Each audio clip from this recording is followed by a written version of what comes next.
नमस्कार। प्राइम न्यूजमा स्वागत छ। म संगीता कटुवाल। म दिपेश घिमिरे। सुरु गरौँ आजका हेडलाइन्सबाट। सरकारले 4 महिनामा दोस्रो पटक सार्वजनिक गर्यो प्राथमिकता तथा न्यूनतम कार्यक्रम। आर्थिक संकट समाधान, संक्रमणकालीन न्याय, जनजीविका प्राथमिकतामा। सरकारको 100 दिन भ्रष्टाचार र दिशाहीन मात्र भएको एमालेको आरोप। सत्ता गठबन्धनले सभामुख विरुद्ध पनि महाभियोग लगाउन सक्ने ओलीको आशंका। सेवाग्राहीको अत्याधिक भिड हुने सरकारी कार्यालयको सेवा प्रवाहमा अझै सुधार भएन।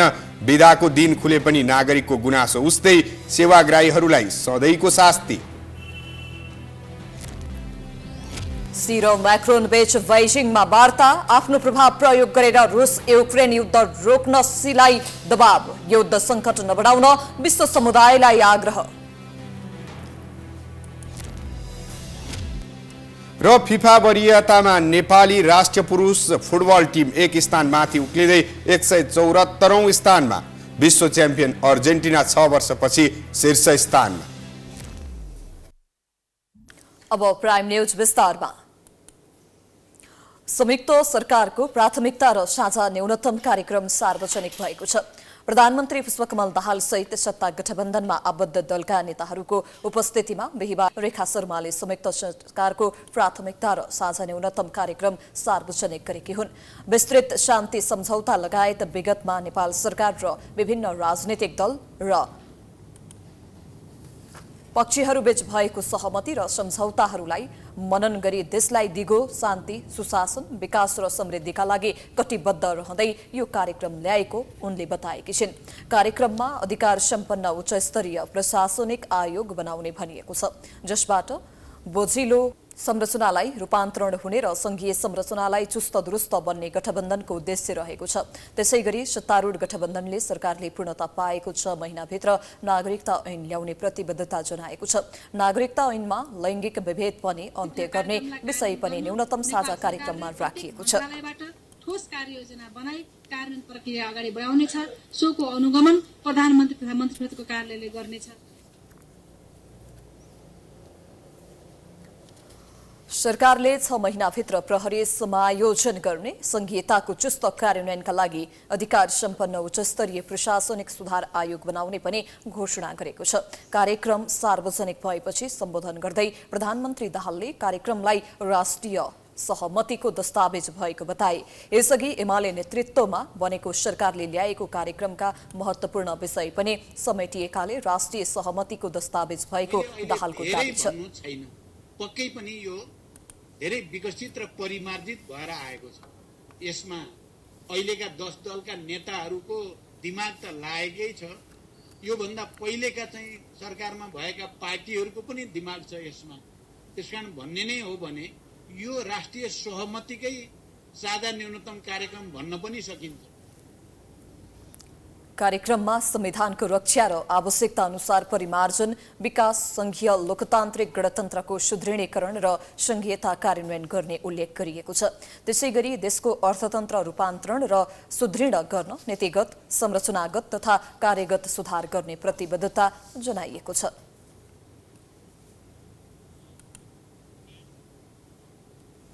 प्रधानमन्त्री पुष्पकमल दाहाल प्रचण्डले 2 दिनभित्र सरकारलाई पूर्णता दिने बताएका थिए, तर अझै सरकारले पूर्णता पाउने सम्भावना भने न्यून छ। नेपाली कांग्रेस भित्रको किचलोको कारण सरकारले पूर्णता पाउन सकेको छैन। प्रधानमन्त्री प्रचण्डले शुक्रबारसम्ममा सरकारलाई पूर्णता दिने लक्ष्य लिएका छन्, तर पनि सरकारले पूर्णता पाइहाल्ने अवस्था पनि देखिँदैन। यसरी हेर्दा नेपाली कांग्रेसबाट बन्ने नयाँ मन्त्रीले शपथ लिन उपचुनावसम्म कुर्नुपर्ने देखिन्छ। कांग्रेसको शेखर समूहले 3 मन्त्रालय मागेको छ, तर देउबा 2 मन्त्रालय मात्रै दिने अडानमा छन्। अहिलेसम्म दुवै पक्ष आफ्नो अडानबाट टसमस भएका छैनन्। यसकारण पनि तत्काल सरकार विस्तार सम्भव देखिँदैन। शेखर समूह 3 मन्त्रालय नपाएसम्म सरकारमा नजाने अडानबाट पछि हटेको छैन।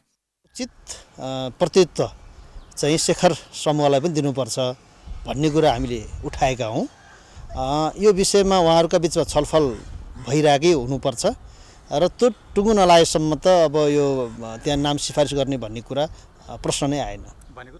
नेकपा माओवादी केन्द्रका सचिव देवेन्द्र पौडेल भने शुक्रबारसम्ममा सरकारले पूर्णता पाउने दाबी गर्छन्। अब यो क्याबिनेटको विस्तारको प्रसङ्गसँगै नीति कार्यक्रम र बजेटको प्रसङ्गमा केन्द्रित हुनुपर्ने र जनताका डेलिभरीका कामहरूलाई अगाडि बढाउनु पर्ने भएको हुँदाखेरि प्रधानमन्त्रीले छिटोभन्दा छिटो बाँकी रहेका मन्त्रालयहरूको जिम्मेवारी पनि सुम्पेर नीति कार्यक्रममा नै आफूलाई केन्द्रित गरेको कुरा म प्रश्न पार्न चाहन्छु। 1-2 दिनभित्रमा नै हुन्छ। सम्बन्धित दललाई उहाँले आज दिने भन्नुभएको थियो, मैले बुझेअनुसार आजै तपाईँहरूले नाम दिनुहोस्, म टुङ्गाउँछु भन्नुभएको थियो। उहाँहरूले होमवर्क गर्दैछौँ भन्नुभएको हुँदाखेरि सम्बन्धित दलको ढिलासुस्तीको कारणले प्रधानमन्त्रीको कारणले होइन। नेकपा एकीकृत समाजवादीका उपमहासचिव तथा भौतिक पूर्वाधार तथा यातायात मन्त्री प्रकाश ज्वाला भने अहिलेको सरकारलाई अपूर्ण भन्न नमिल्ने बताउँछन्। सरकारमा जाने सबै दलको सहभागिता रहेकाले अहिलेको सरकार पूर्ण भएको उनको तर्क छ। अब यो एक किसिमको पूर्ण नै हो। अब दलहरूको प्रतिनिधित्व भएकै छ। अब एउटै दलको चाहिँ सबै चाहिँ सिटमा मन्त्री पठाउने कुरामा चाहिँ बाँकी छ।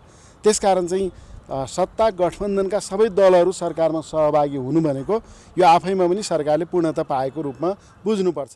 काङ्ग्रेसको किचलो नटुङ्गिएसम्म सरकारले पूर्णता नपाउने निश्चित छ।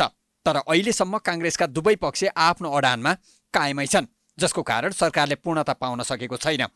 सरकार अझै अपूर्ण हुँदा प्रचण्डले भन्ने गरेको सुशासन, भ्रष्टाचार नियन्त्रण, सामाजिक न्याय जस्ता विषय पनि ओझेलमा परेका छन्। प्रतिनिधि सभा सदस्य उपनिर्वाचनका लागि शुक्रबारदेखि आचार संहिता लागू हुने भएको छ।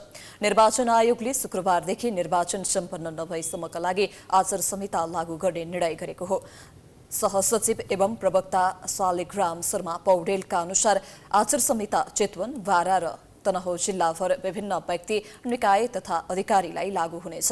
संघीय तथा प्रदेश सरकारका मन्त्री, संवैधानिक निकाय र सो निकायका पदाधिकारी, स्थानीय कार्यपालिका र सोका सदस्य, तिनै तहका कर्मचारी तथा सुरक्षाकर्मीमा आचार संहिता लागू हुनेछ। त्यसैगरी राजनैतिक दल तथा दलका भातृ संगठन, उम्मेद्वार तथा मतदान प्रतिनिधि, सार्वजनिक पद धारण गरेको व्यक्ति लगायतमा आचार संहिता लागू हुने आयोगले जनाएको छ। आगामी वैशाख 10 गते चितवन 2, बारा 2 र तनहुँ 1 मा उपनिर्वाचन हुँदैछ।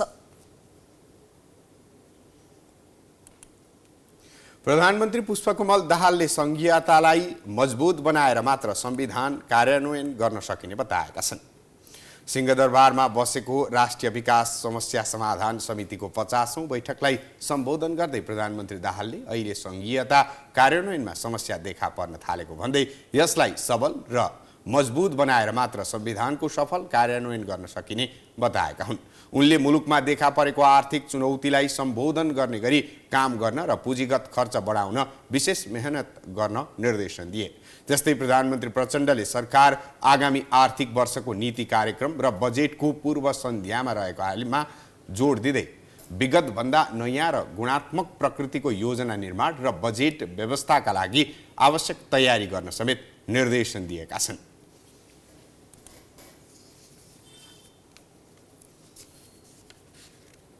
संहिता कार्यान्वयनमा समस्या देखा पर्न थालेका छन् र यो कार्यान्वयन गरेर प्रभावकारी बनाएर मात्रै हामीले संविधान पनि कार्यान्वयन गर्न सक्छौँ र जनताले जे विकासबाट अपेक्षा गरेको त्यसको सम्बोधन पनि गर्न सकिन्छ।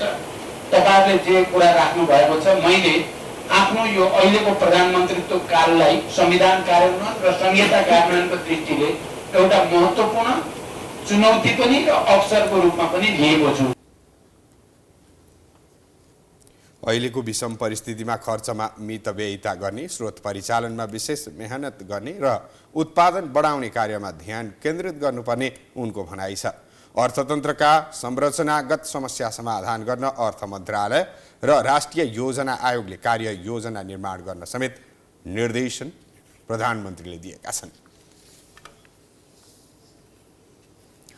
राष्ट्रिय प्रजातन्त्र पार्टीका प्रमुख सचेतक ज्ञानेन्द्र शाहीको अभिव्यक्तिप्रति नेकपा माओवादी केन्द्रले नियामपत्ति जनाएको छ।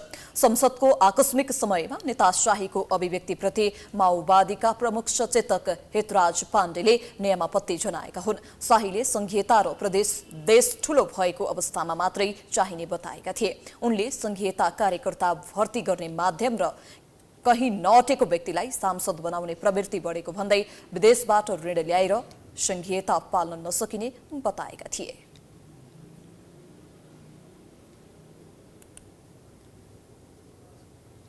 संघीयता जम्मा दुईटा कारणले, प्रदेश दुईटा कारणले चाहिन्छ।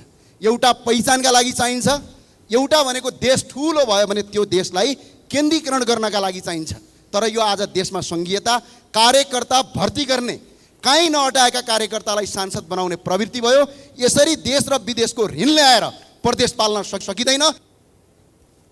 उनले देशको बढ्दो ऋण र युवा पलायनको विषयमा सरकारले जवाफ दिनुपर्ने बताएका थिए। तर शाहीको अभिव्यक्ति संसदको आकस्मिक समयसँग मेल नखाएको माओवादी सांसद पाण्डेको भनाइ छ।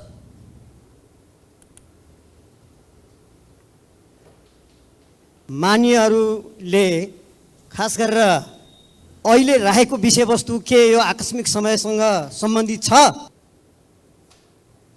संसदको आकस्मिक समयमा यसअघि बसेको प्रतिनिधि सभा बैठकपछि अहिलेसम्म गरेका गतिविधि राख्नको लागि आजैबाट लागू गरिएको छ। बैठकको विशेष समयमा एमालेका सांसद रघुजी पन्तले सरकारको समय दिनको उपलब्धिप्रति कटाक्ष गरे। सरकारले उल्लेखनीय काम गर्न नसके पनि अनावश्यक प्रचार गरेको भन्दै पन्तले प्रधानमन्त्रीप्रति व्यङ्ग्य गरे।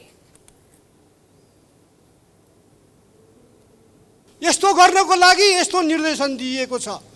यो सबै कुराहरूलाई, यो समस्याहरूलाई ध्यानमा राखेर अब सरकार यसरी अगाडि बढ्नेछ। न देशका किसानहरूको समस्याको बारेमा तिनीहरूलाई समाधान गर्ने विषयमा कुनै चर्चा छ, न मुलुकको अहिलेको गम्भीर आर्थिक अवस्थाबारे कुनै भिजन छ, न त्यसबारे गरेको कुनै कामको उल्लेख छ। किनभने काम त गरेकै छैन।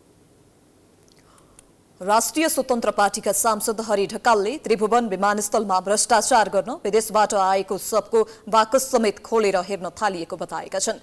बिहिबार प्रतिनिधि सभाको बैठकमा बोल्दै उनले भ्रष्टाचारले जरो गाडेपछि समाज कता जान्छ भनेर प्रश्न समेत गरे।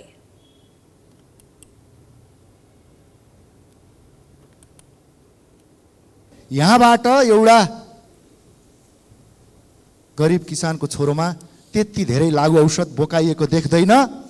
म सम्मानित सदनलाई जानकारी गराउन चाहन्छु, म सरकारको ध्यानाकर्षण गर्न चाहन्छु। विदेशबाट सब ल्याउँदाखेरि त्यो सबको बाकसाक थोरिएको छ एयरपोर्टमा, केही सामान छ कि भनेर लुट्नलाई। उनले गरिब चेपाङ बच्चाको दिवा खाजामा समेत भ्रष्टाचार भएको बताए। नेकपा माओवादी केन्द्रका सांसद माधव सापकोटा सुबोधले वार्षिक बजेट कार्यान्वयन क्यालेन्डर बनाउने प्रस्ताव गरेका छन्। नेकपा एमालेका अध्यक्ष केपी शर्मा ओलीले सत्ता गठबन्धनले सभामुखमाथि पनि महाअभियोग प्रस्ताव ल्याउन सक्ने बताएका छन्। बिहिबार पार्टी निकट पेशागत महासंघ नेपालको महाधिवेशन उद्घाटन गर्दै ओलीले यसअघि प्रधान न्यायाधीशलाई महाअभियोग ल्याउने गठबन्धन नै अहिले रहेकाले कुनै पनि बेला सभामुखमाथि पनि महाअभियोग प्रस्ताव ल्याउन सक्ने बताएका हुन्। अहिलेको गठबन्धनसँग लाज शरम भन्ने नै नरहेकाले संसदमा 25% र बहुमतको बल देखाउन सक्ने उनको भनाइ छ।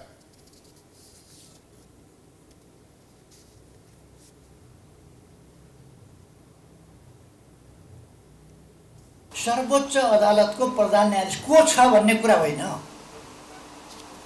को छ भन्ने कुरा होइन, तर न्यायिक हिसाबले भन्ने हो भने, तार्किक हिसाबले भन्ने हो भने, व्यवहारिक हिसाबले भन्ने हो भने अदालतको प्रधान न्यायाधीशमाथि महाभियोग जस्तो लगाइसकेपछि त्यसलाई दर्ता गरेर अनि घरमा 6 महिनासम्म कानमा तेल हालेर राख्न मिल्छ?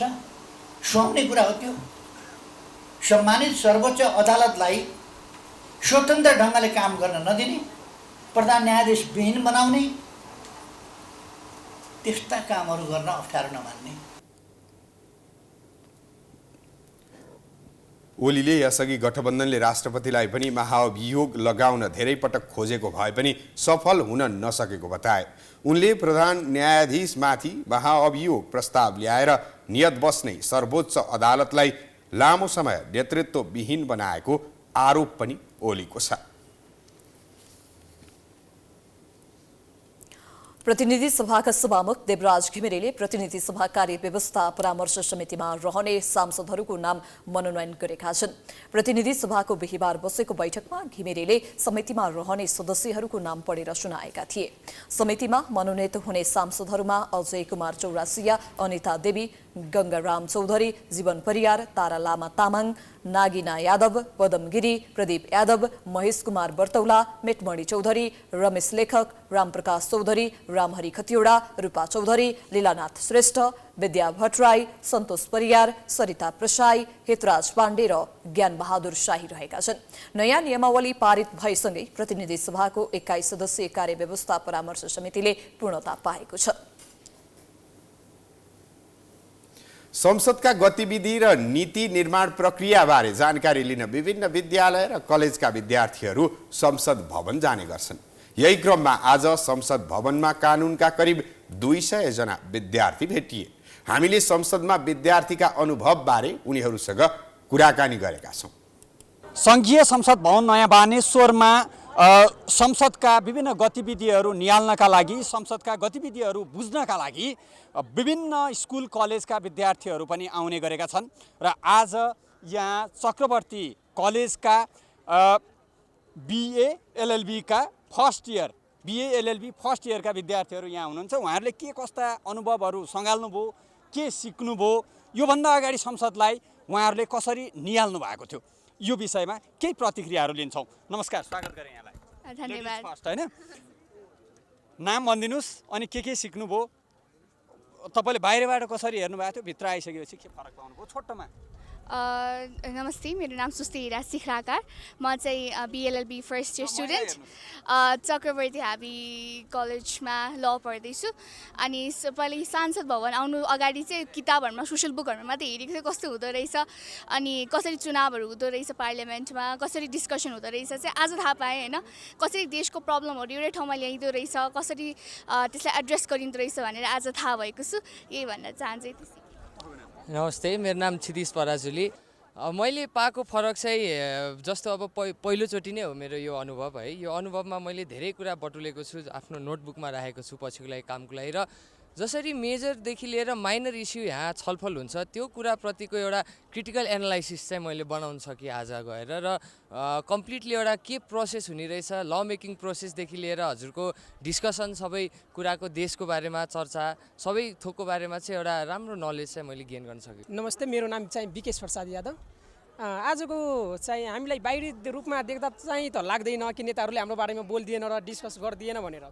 तर आजको जुन मिटर ब्याजीको कुराहरूदेखि लिएर नागरिकता विधेयकको कुराहरू छ, आखिर नागरिकता विधेयकमा म के जोड्न खोजेँ भन्दाखेरि मान्य सांसदहरूले आखिरमा टिकट जस्तो नागरिकता मधेसमा वितरण गर्दैछ भने धेरै मान्य सदस्यहरूको पनि हुन्छ, भनाइ हुन्छ। तर त्यो कसरी हुन्छ? आखिरमा एउटा नागरिकताको सिफारिसदेखि जिल्लाको सिडिओसम्म सरकारकै मान्छे, लापरवाही कसले गर्यो, कारवाही किन नगर्न सकेको, ती कुराहरू भयो। अनुभव चाहिँ यहाँको नेताहरूलाई पनि संसदीयहरूलाई पनि देशको चिन्ता रहेछ। बाहिरबाट हामीले निहाल्दाखेरि र भित्रबाट चाहिँ धेरै फरक पाएँ। देशको चिन्ता सबैलाई रहेछ जस्तो बुझेँ मैले। को पहिलो दिन थियो अनि भित्र गएर हामीले धेरै कुरा सिक्न पायौँ र अनुभव पनि गरौँ कि बाहिर जस्तो देख्छ देशको प्रति नागरिकको चासो गुनासो हुन्छ, त्यो सबैको बारेमा कुरा हुन्छ भित्र। म चाहिँ सञ्जित सहनी, मोतरी जिल्लाबाट। यहाँ आएर म चाहिँ धेरै कुरा सिक्न पाएँ। नेताहरूमा पनि नेताहरूलाई अहिले गाली मात्रै आउँछ। मैले हजुरहरूको मिडियाबाट भन्न चाहन्छु, उनीहरूसँग देशको भिजन छ, एकैचोटि परिवर्तन हुँदैन, टाइम लाग्छ। नेताहरूसँग त्यसको भावना देखेँ र आज संसद भवनमा आएर प्रत्यक्ष हेर्न पाएँ। यो मेरो पहिलो अनुभव हो, साह्रै खुसी लाग्यो। विद्यार्थीले जुन हिसाबले संसदमा नेताहरूले बोलेको आधारमा उनीहरूमा पनि देशको चिन्ता छ भनेर बुझेका छन्, त्यही बोली अनुसारको व्यवहार गर्न भने आवश्यक देखिन्छ। चैत्र शुक्ल पूर्णिमाका दिन बिहिबार ऐतिहासिक महत्व बोकेको काठमाडौँको बालाजु स्थित 22 धारामा विशेष मेला लागेको छ। मेलाका अवसरमा 22 धारामा स्नान गर्ने भक्तजनको घुइँचो लागेको थियो। मेलामा नुवाकोट, धादिङ, रसुवा, चितवन लगायतका विभिन्न जिल्लाहरूबाट भक्तजनहरू 22 धारा आउने गर्दछन्। तत्कालीन राजा प्रताप मल्लले निर्माण गरेको उक्त धारामा नागार्जुनको डाँडाबाट पानी आउने गर्दछ। यस दिन बालाजु 22 धाराको पानीले स्नान गरे पाप पखालिने, रोग निको हुने र चिताएको पूरा हुने धार्मिक विश्वास रहिआएको छ। प्राइम न्यूज जारी छ, हामी ब्रेकपछि आउँछौं।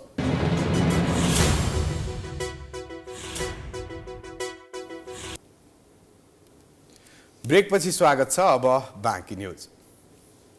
सरकारले भीडभाड हुने सरकारी कार्यालयको सेवा प्रवाह सहज बनाउन शनिबार तथा सार्वजनिक बिदाको दिन पनि सेवा दिने प्रबन्ध गरेको छ। तर पनि ती कार्यालयको काम कारबाही प्रभावकारी हुन नसकेको सेवाग्राहीहरूको गुनासो छ। सरकारी कार्यालयको काम व्यवस्थित बनाउन के गर्नुपर्छ त? यति बेला हामी राहदानी विभागमा रहेका छौँ। यस राहदानी विभागमा चाहिँ देशका कुना कुनाबाट जुन नागरिकहरू चाहिँ यहाँ पासपोर्ट बनाउनका लागि आउने गर्छन्। राहदानी विभाग जस्तै अन्य सरकारी कार्यालय जुन चाहिँ नागरिकको अत्याधिक भिडभाड हुने गर्छ, उक्त कार्यालयहरूमा चाहिँ सेवा प्रवाह चुस्त दुरुस्त नभएको भन्दै धेरै गुनासो आएपछि सरकारले चाहिँ यसलाई व्यवस्थापन गर्नका लागि निकै पहल गरे जस्तो पनि गरेको थियो। तर सरकारी कार्यालयको हालत भने अझै उस्तै छ। पहिलेको भन्दा धेरै गाह्रो हुन्छ भन्थ्यो पहिले चाहिँ, अब अहिले पनि त्यस्तो धेरै मात्रामा परिवर्तन चाहिँ भएको देखिँदैन। हल्का रूपमा अलिअलि लाइन चाहिँ बसिरहनु पर्छ। हामी पनि अहिले लगभग 1.5 घन्टा जति भयो लाइन बसेको, तर पहिलेखेरि धेरै अलि सजिलो जस्तो महसुस भइरहेछ हामीलाई चाहिँ। अनि त्यो छैन, सुधार कहाँ हुनु, हेर्नु न कस्तो पब्लिक भइरहेछ। गाह्रै नै छ, अहिले पनि समस्या छ। गाह्रो हुँदैन, तर नेपालमा गाह्रो छ। गाह्रो भए पनि अब के गर्ने, आफ्नो नेपालमा हो, गर्नुपर्छ। जति जुन नागरिकलाई आवश्यक पर्ने हो, नागरिकले जति किसिमको सहजता पाउनुपर्ने हो, त्यो भने पक्कै पनि भएको छैन। जस्तै भिडभाडहरू उत्तिकै छ, अव्यवस्थित लाइन छ र नागरिकहरूले चाहिँ घन्टौँसम्म लाइन बस्नुपर्ने अवस्था अझै पनि छ।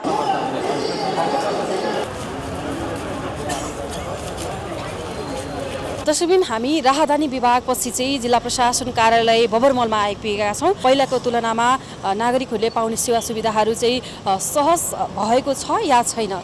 आज हामी राहदानी विभागपछि चाहिँ यस जिल्ला प्रशासन कार्यालयको वस्तुस्थिति यहाँहरूलाई देखाउनेछौँ।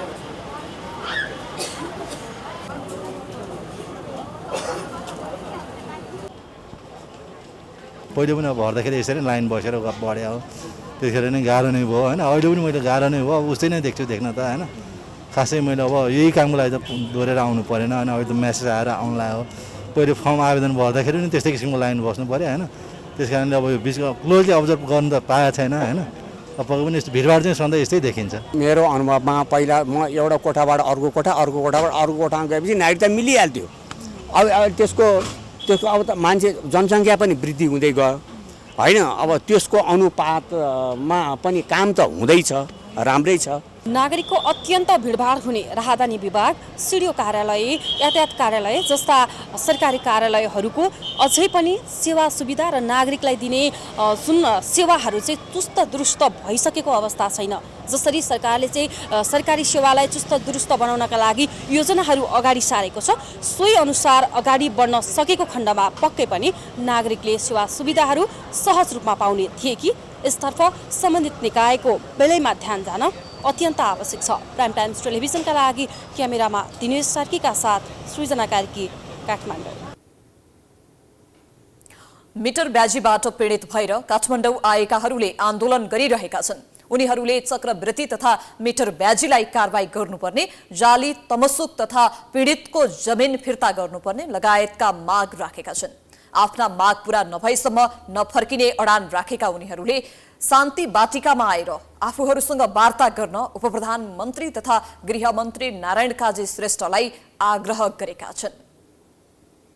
चक्रवृद्धि तथा मिटर ब्याजलाई कारबाही गर्नुपर्ने मागसहित काठमाडौँ आएका मिटर ब्याजी पीडितहरूले उपप्रधानमन्त्री तथा गृहमन्त्री नारायण काजी श्रेष्ठसँग मात्रै वार्ता गर्ने अडान राखेका छन्। बिहीबार गृह मन्त्रालयका प्रवक्ता जितेन्द्र बस्नेत नेतृत्वको टोली मिटर ब्याजी पीडितसँग वार्ता गर्न काठमाडौँको शान्ति बाटिका पुगे पनि उनीहरूले भने गृहमन्त्रीसँगै वार्ता गर्ने अडान राखेका हुन्। यसअघिको मिटर ब्याजी पीडितसँग सरकारले गरेको सहमति र मिटर ब्याजलाई कारबाही गर्ने विषयमा सरकारले गरिरहेको तयारीका बारेमा गृहका प्रवक्ता बस्नेत काठमाडौँका प्रमुख जिल्ला अधिकारी, गृहमन्त्रीका सचिवालय सदस्य लगायत शान्ति बाटिका पुगेका थिए। सुरुमा उनीहरूले मिटर ब्याजी पीडितहरूको समस्या सुनेका थिए। सो क्रममा पीडितहरूले जाली तमसुक बनाएर आफूहरूलाई पीडा दिएको गुनासो गरे। आफूले वकिल राखे पनि वकिलले मिटर ब्याजीहरूसँग मिल्ने गरेको उनीहरूले बताए। जिल्ला सदर गरेछ, हजुरहरूलाई भन्छु, प्रहरी प्रशासनले भन्छु, मन्त्रालयको गृह मन्त्रालयको सचिव साहबले म भन्छु के तपाईहरु सच्चैमा न्याय दिनुहुन्छ भने अरु कुरामा अरु मुद्दामा तपाईहरु अनुसन्धान रेकर्डले समात्नुहुन्छ।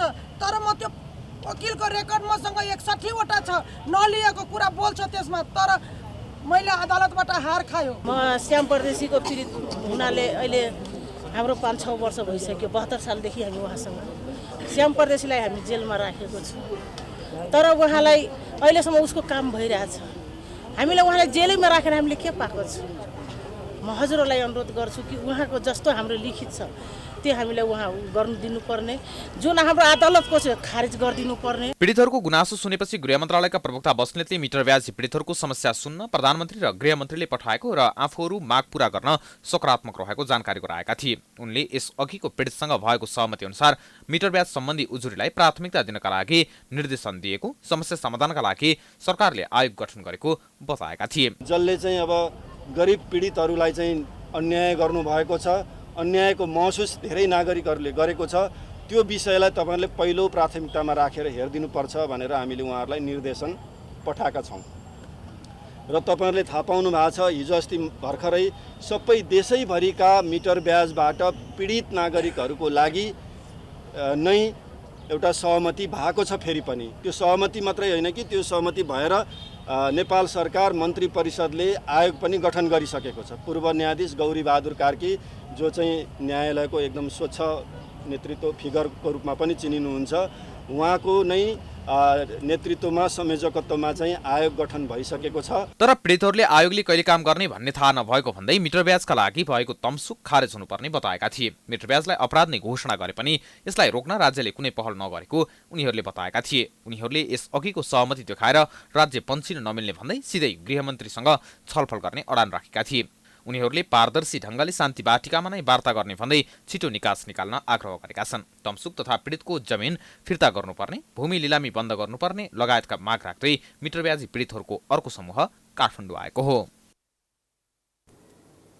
महिलाको पहिचान पुरुषबाटै बन्छ भन्ने पुरातनवादी सोचका कारण बच्चाको पहिचान पनि बाबुबाटै बन्छ भन्ने मानसिकता समाजमा विद्यमान छ। जुन मानसिकताका कारण एकल महिला र उनीहरू मार्फत जन्मिएका बच्चाले समस्या झेल्दै आएका छन्। यसै समस्यालाई ध्यानमा राख्दै एकल महिलाबाट जन्मिएका बच्चालाई माओलीकै थरबाट जन्म दर्ता प्रदान गर्न सरकारले पञ्जीकरण विभाग मार्फत स्थानीय तहलाई परिपत्र गरेको छ। यो प्रावधान सकारात्मक भए पनि बाबु पत्ता लागेको अवस्थामा माओलीबाट पाएको जन्म दर्ता रद्द गरी बाबुको नामबाट जन्म दर्ता गर्नुपर्ने प्रावधान भने अझै पनि विभेदकारी देखिन्छ। एकल महिलाबाट जन्मेका बच्चाहरूले जन्म दर्ता नभएकै कारण शिक्षामा अवरोध, सामाजिक सुरक्षा सुविधाबाट वञ्चित तथा नागरिकता नपाउने जस्ता समस्या झेल्दै आएका छन्। तर अब भने एकल महिलाबाट जन्मेका बच्चाले माओलीकै थरबाट पहिचान पाउने भएका छन्। यसअघि कुनै पनि महिलाबाट जन्मेका बच्चाको नागरिकता बनाउनेदेखि जन्म दर्ता बनाउन समेत बाबुकै थर र ठेगाना खोजिन्थ्यो। तर अब एकल आमाबाट जन्मेका बच्चाले माओलीको थरबाट नै जन्म दर्ता गर्न पाउने प्रावधान पञ्जीकरण विभागले गरेको छ। विभागको यो परिपत्र सकारात्मक भए पनि बाबु पत्ता लागेको अवस्थामा माओलीबाट पाएको जन्म दर्ता रद्द गरी नयाँ जन्म दर्ता लिन पाउने विभागको प्रावधान अझै पनि विभेदकारी नै देखिएको छ। सरकार अझै पनि बच्चाले आमाको पहिचान पाउने कुरामा खुलस्त भएको छैन। बच्चाले आफ्नो बाबु वा आमाको पहिचान पाउनु पर्ने प्रावधान हुनै पर्नेमा आमाको नभई माओलीको थरमा जन्म दर्ता गर्न पाउने प्रावधान ल्याउनुमा पितृसत्तात्मक सोच नै हाबी भएको केही महिला अधिकार कर्मीको बुझाइ छ। पितृसत्तात्मक सामाजिक संरचनामा आधारित हाम्रा सोचाइहरू छन्, त्यो सोचाइहरूले चाहिँ अप्ठ्यारो पार्ने कुराहरू हो। त्यो सोचाइभन्दा अलिकति पर गएर होइन, अलिकति खुला सोचाइ बनाएर त्यो जुन दायरा छ दायरालाई चाहिँ अलिकति फराकिलो बनाएर कार्यान्वयन गर्ने अधिकारीहरूले, स्थानीय पञ्जीका अधिकारीहरूले सोच्नुभयो भने कानुनले सबै कुराहरूको बाटो खोलिदिसकेको छ। पञ्जीकरण विभागले भने यस विषयमा विभाग गरिसकेपछि महिलाको थर र गोत्र परिवर्तन हुने भएकाले माओलीको थर भनेर राख्नु परेको स्पष्ट पारेको बताएको छ। आमाको थर के हुन्छ भने विवाह गरेर गइसकेपछि हाम्रो सामाजिक संरचना अनुसार विवाह गरेर गइसकेपछि आमाको थर के हुन्छ, गोत्र पनि परिवर्तन हुन्छ, आमाको थर पनि परिवर्तन हुन्छ। आमाले आफ्नो थर कायम नगर्न पनि सक्छ र विवाह गरिसकेर गएको नयाँ पतिले पत्नीसँग आएको छोरालाई स्वीकार नगर्न सक्छ। त्यस्तो अवस्थामा माओलीको थर भनेर कायम गरेको हो। त्यस्तै जन्म दर्ता मात्र नभई एकल आमाले हुर्काएका बच्चाले आमाकै पहिचानका आधारमा नागरिकता पाउने प्रावधान पनि रहेकोले विभेद नहुने काठमाडौँका प्रमुख जिल्ला अधिकारी घनश्याम उपाध्याय बताउँछन्। जिल्ला प्रशासन कार्यालयले संविधान र नागरिकता ऐनमा भएको प्रावधानलाई टेकेर पितृत्वको ठेगान नभएको कुनै पनि व्यक्ति नेपाल सरहदभित्र जन्म भएको व्यक्तिको नेपाल सरहदभित्र भेटिएको र पितृत्वको ठेगान नभएको व्यक्ति वंशजको नागरिक हुने भन्ने व्यवस्था छ। बच्चाले आमाको पहिचान पाउने कुरामा अझै पनि ठूला सरकारी निकायहरूको सोच संकीर्ण नै देखिएको छ। गृह मन्त्रालय अन्तर्गतको राष्ट्रिय परिचय पत्र तथा पञ्जीकरण विभागले 753 पालिकाका 6743 वटै ओडामा परिपत्र जारी गर्दै विवाह अघि जन्म भएर बाबुको ठेगान नभएका एकल महिलाले विवाह गरी बच्चासहित पतिको ठेगानमा सँगै बसेको खण्डमा पनि माओलीकै थर राखी बच्चाको जन्म दर्ता गरिदिने परिपत्रमा उल्लेख छ।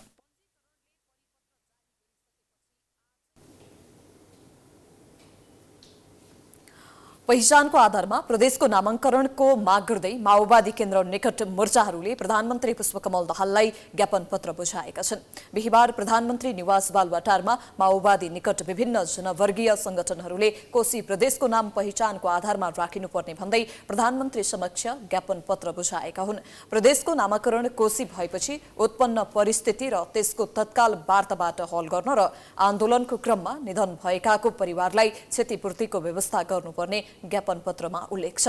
त्यस्तै ज्ञापन पत्रमा पार्टीले पहिचानको पक्षमा उठेको आन्दोलनको अपनत्व लिँदै नेतृत्वदायी भूमिका खेल्नु अहिलेको अवस्था भएको भन्दै अनुरोध गरिएको माओवादी नेता सुरेश कुमार राईले जानकारी दिए।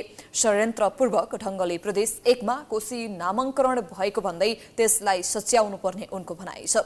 ज्ञापन पत्र बुझ्दै प्रधानमन्त्री दाहालले पहिचानका निम्ति माओवादी लड्दै आएकाले पहिचानका आधारमा नामाङ्करण गर्न पहल गर्ने आश्वासन दिएको राईले बताए। त्यस्तै पहिचानका मुद्दालाई माओवादीले नछोड्ने धारणा प्रधानमन्त्रीले राखेको राईले जानकारी दिए।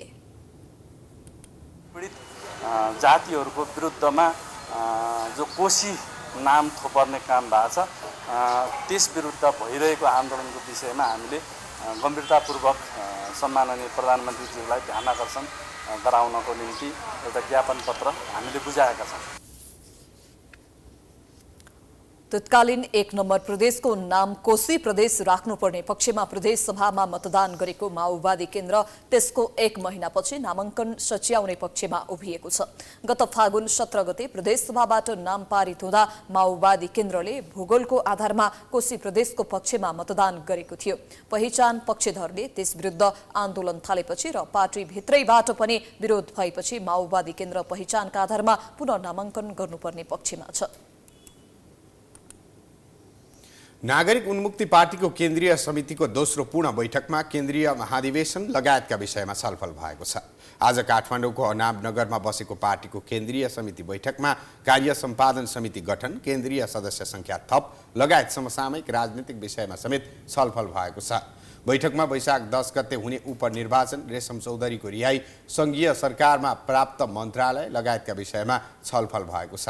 बैठकमा दिल्ली बजार कारागारमा रहेका पार्टी नेता रेशम चौधरीको रिहाई गर्न दलका नेताहरू सकारात्मक भए पनि कार्यान्वयन नभएको विषयमा समेत चर्चा चलेको थियो। प्राइम न्यूज जारी छ, हामी ब्रेकपछि आउँछौँ।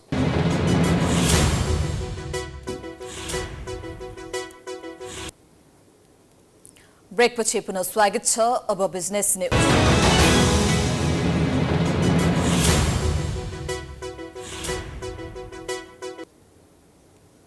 साताको अन्तिम कारोबारको दिन नेप्से 8.8 अङ्कले घटेको छ। बजार परिसूचक नेप्से आज 8.8 अङ्कले घटेर 1866.79 बिन्दुमा पुगेको हो। बजार घटे पनि कारोबार रकममा भने बुधबारको तुलनामा सामान्य सुधार आएको छ। आज 269 वटा कम्पनीको 26,70,819 किता शेयर 92,06,86,000 रुपैयाँमा कारोबार भएका छन्। अब स्पोर्ट्स न्यूज।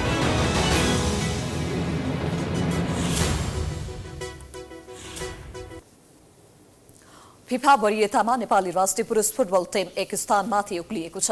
फिफाले बिहिबार अधावधिक गरेको वरियता अनुसार नेपाल एक स्थान सुधार गर्दै 174 स्थानमा उक्लिएको छ। नेपाल यसअघि वरियताको 175औं स्थानमा थियो। नेपाल एसियाली मुलुकमा पनि 35औं स्थानमा छ। यस्तै दक्षिण एसियाली क्षेत्रमा नेपाल तेस्रो स्थानमा यथावत छ। घरेलु मैदानमा 2 अन्तर्राष्ट्रिय मैत्रीपूर्ण खेलमा विजयी भएपछि नेपालको वरियतामा सुधार भएको हो। नेपालले भुटान र लाओस सम्मिलित त्रिदेशीय प्रधानमन्त्री कपको फाइनल सहित 3 खेल खेलेको थियो। यो प्रतियोगिताको फाइनल खेल फिफा विन्डोमा नभएका कारण अन्तर्राष्ट्रिय मैत्रीपूर्ण फुटबलमा परेको थिएन। वरियतामा भारत दक्षिण एसियाको पहिलो स्थानमा छ। भारत विश्वमा 101औं स्थानमा छ। विश्व च्याम्पियन अर्जेन्टिना 6 वर्षपछि फिफा वरियतामा शीर्ष स्थानमा उक्लिएको छ।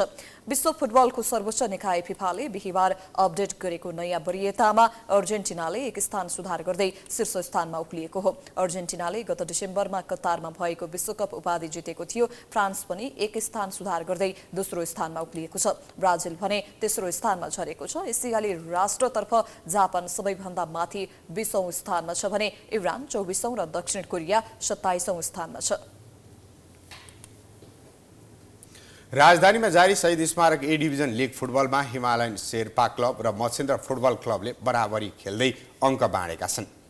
बिहिबार एन्फा कम्प्लेक्समा 7 बाटोमा भएको खेलमा हिमालयन र मछिन्द्रले 1-1 गोलको बराबरी खेलेका हुन्। खेलको इन्जुरी समयमा विमल घरती मगरले गोल गरेपछि मछिन्द्र हारबाट जोगिएको हो। त्यसअघि सत्यम शर्माले गोल गर्दै हिमालयनलाई सुरुवाती अग्रता दिलाएका थिए। खेलको 86औं मिनेटमा सत्यमले पेनाल्टी मार्फत गोल गरेका हुन्। मछिन्द्रका डिफेन्डर छिरिङ गुरुङले ह्यान्डबल गरेपछि हिमालयनले पेनाल्टीको अवसर पाएको थियो, जसमा सत्यमले सहजै गोल गरे। यस बराबरीसँगै हिमालयनले 6 खेलमा 6 अङ्क जोडेको छ। मछिन्द्र पनि 6 खेलमा 6 अङ्क जोडेको छ। त्यस्तै च्यासल मैदानमा बिहिबार भएको खेलमा 3 स्टार क्लबले विभागीय टोली त्रिभुवन आर्मी क्लबलाई पराजित गर्यो। 3 स्टारले आर्मीलाई 1-0 गोल अन्तरले पराजित गरेको हो। 3 स्टारको जितमा अजय मोर्टिसले गोल गरे 17औं मिनेटमा निर्णायक गोल गरेका थिए। 3 स्टारले 6 खेलमा 10 अङ्क जोडेको छ। आर्मीले 6 खेलमा 8 अङ्क जोडेको छ।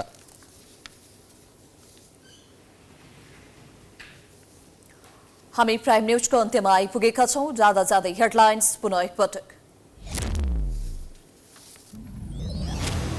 सरकारले 4 महिनामा दोस्रो पटक सार्वजनिक गर्यो प्राथमिकता तथा न्यूनतम कार्यक्रम। आर्थिक संकट समाधान, संक्रमणकालीन न्याय, जनजीविकाका पूरा प्राथमिकतामा।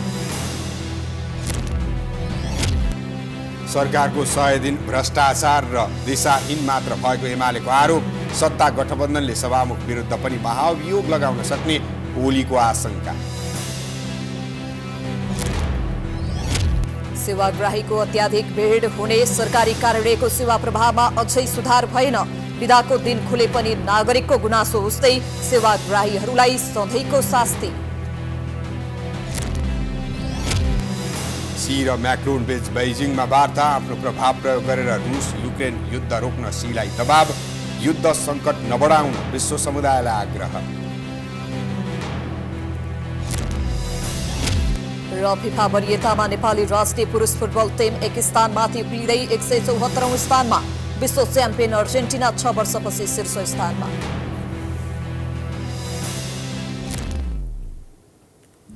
प्राइम न्यूज अहिलेलाई सकियो। यसपछिको प्रस्तुति जनता जान्न चाहन्छन्। सिकमलाको साथमा हेर्दै गर्नुहोला। नमस्कार।